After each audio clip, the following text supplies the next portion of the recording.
Hi everyone, hope you're doing well from whatever you're watching this channel, depending on your time zone. Now, yesterday, it was Labor Day celebrations. It took place in Nairobi. And so Ruto got a chance to address Kenyans. One of the worst things Ruto did was him trying to speak about tribalism. Ruto seems not to be happy with the tribalism politics. The way politicians are handling the issue of tribalism in this country. And there are words he used to describe tribalism and those who are practicing tribalism. And this is what he said. Kama mtu hana mpango, anaenda kwa siasa ya ukabila. If you don't have plan, you go into tribal politics. Ukabila ni upuzi na ni ujinga. Is retrogressive, is primitive, is backwardness. That is a description from William Samoei Ruto. Hali ya kugawanya wa Kenya katika msingi ya kikabila. So he was rebuking tribalism politics and anything that goes in line with the tribes, ethnic division. It is something Ruto is against. But we have so many questions to ask William Ruto when it comes to the issue of tribalism.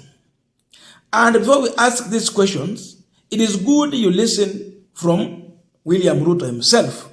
Then we are going to ask these questions because we know this man is the one leading this issue of tribalism. Kama tunatafuta watu wa kabila Kenya hii, yule mwenye anaongoza ni Mheshimiwa William Ruto kwa ukabila. So nawauliza viongozi tuwache makelele. Hasa wale viongozi ambao wanatafuta mbinu na njia ya kugawanya Wakenya kwa misingi ya ukabila. Mimi nawaomba viongozi wote. Mimi nawauliza viongozi wote. Na washauri viongozi. Ukabila haiwezi kubadilisha maisha ya mtu yeyote. Na mkiona kiongozi ambaye anaendesha siasa kwa msingi ya ukabila, huyo ni kiongozi bankrupt. Kwa sababu mtu akikosa agenda, kama hana mpango, kama hana plan, anaenda kukwama kwa ukabila kwa sababu ndio ile siasa duni ya nyuma ya mwisho. Please. Mtu yeyote mwenye ako na sera kuja zungumza na Wakenya. Useme housing si mzuri, useme yako ni gani? Useme export of labor si mzuri, utuambie yako. Useme kuzalisha chakula na fertilizer si mzuri, utuambie isalishwe namna gani? Ukuje utuambie utaki digital jobs, watuambie yako. Lakini usikuje kutuambia ukabila. Hawa ni wakabila hii, sijui hawa ni wakabila ile, sijui wale ni wakabila ile. Hiyo ni upuzi na hiyo ni ujinga. And I say it without fear of any contradiction. Tumetoa nchi ya Kenya mahali mbali. And I want to ask the citizens of our country, especially those of us who have the privilege to be leaders, to desist from dividing citizens along tribal lines. That is retrogressive, that is primitive, and that takes us backwards. Tunataka tuende mbele. Tukubaliane, mshahara tutaongeza kwa njia gani? Now, we are continuing this discussion, but just a quick request for those who are watching and you have not yet subscribed, please consider subscribing to our channel. Thank you so much. And again, to all our viewers, please give this video a thumbs up. Thank you so much, and back to this discussion. Now, look at this. The same William Ruto talking on Labor Day about tribalism is the same man who appointed 13 cabinet secretaries out of 24 from 2 communities. Kenya ni nchi iliyo na makabila zaidi ya 47. But 13, that means more than a half, he appointed from 2 communities. It is either you are a Kikuyu or a Kalenjin. It is good now we say the truth. This half went to Kikuyus and Kalenjins. And you might think these are the biggest tribes only here, but other ones that are following kwa nambari za chini sana. No. Luyas are number 2. if you are giving according to the percentage of population, but they are nowhere. Kalenjin and Luos are tying in their numbers. So if you gave 6 to Kalenjin, why didn't you give 6 to Luos? So he literally took more than half and divided among 2 tribes. Why is he lecturing us about tribalism? He is a tribalist number 1. That one we can say without blinking an eye. Let him understand that we are aware. He is a tribalism man. Before you talk about tribal politics, he should tell us, how did he arrive at appointing 13 cabinet secretaries from 2 tribes? Half of his cabinet belongs to 2 tribes in this country. What is William Ruto telling us? Where does he get the audacity to talk about or lecture Kenyans about promoting ethnic division when he is the overseer of ethnic division? I mean, if you go and look at the list of parastatals and CEOs in this country, and Gabriel Ogoda shared the list, you will be surprised. Even he just put there huku mbele wa Kikuyu, lakini ukienda huku chini, it is Kalenjin. Mambo ni namna hiyo. In this speech, I think Ruto is indirectly attacking himself. What Ruto said is a reflection of both words and deeds of himself. That is the truth.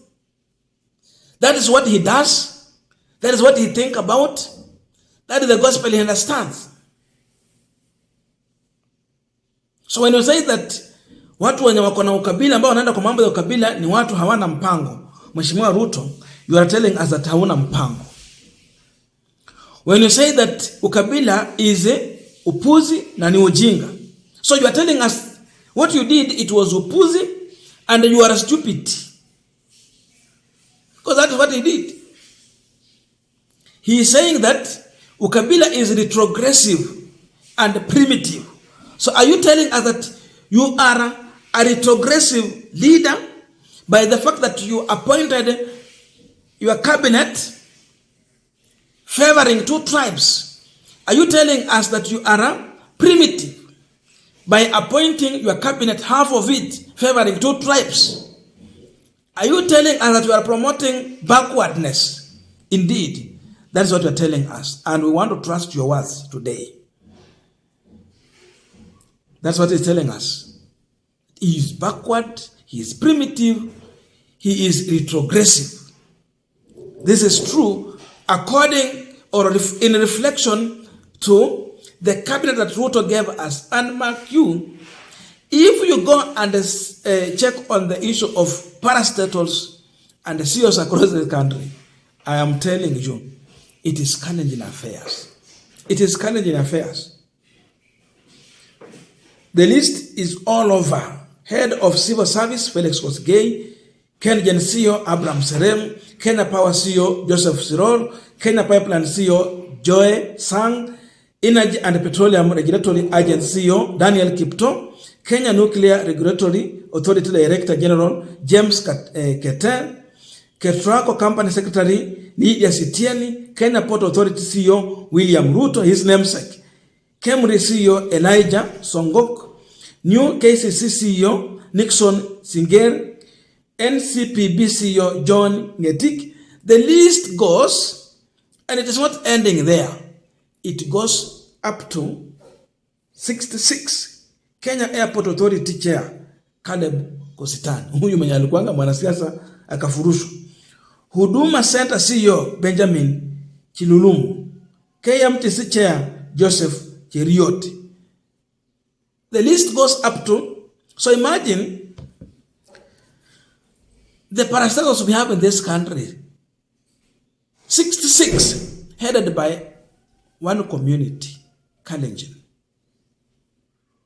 Kalenjin. We are not talking about a region, because Rift Valley is a huge region. Iko na Wamasai, Hata Waluya wako kule, kuna Waturukana, watu ni wengi, Wapokot, that's the Rift Valley. But he focused on Kalenjin. How dare can such a man come and lecture us about tribalism? He is the CEO of tribalism. He is the overseer. He's the gospel preacher of tribalism. He is leading in all this. So how do you come and tell us about tribalism and warn us about this, if this is what you are promoting? So he should refrain from lecturing us about tribalism. We know him is the worst example you can use when it comes to opposing tribalism. He is promoting all that. So Kenyans were also giving their views on the same, and I want to use the remaining time to read some of the comments from Kenyans, just to let him know that Kenyans are not stupid, they are aware of his deeds. John Masunga, political evangelism is not political leadership. Many listen to the running speeches, nothing more than a crusade to nowhere. Tony Okuma, why is the president talking to William Ruto this way? Yes. James Macharia, you are the most primitive president Kenya has ever had. Mwenda, yani the president is lecturing Kenyans on ukabila, whereas almost all government departments are headed by people drawn from his kabila. Ndungu Chege, the man has no one to fight as he usually like it, and he has started to create imaginary tribalists, or he is reflecting on himself. Better, God has a way of dealing with liars. Very true. Prophet Ruto is lecturing himself. Bwire, purple is not his color. He shouldn't wear this kaunda again. Otaj, he is lecturing himself. Kennedy Jakabuna, amesema yeye ni bankrupt. So Kenyans are not stupid. In fact, if you go and check where Ruto appointed a cabinet secretary, even those from Mount Kenya, you will see he will always have a PS who is a Kalenjin.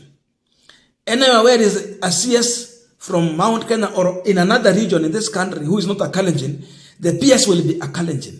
That tells you that Kalenjins are in charge of everything in this country. This man is a tribalist. Simple and clear.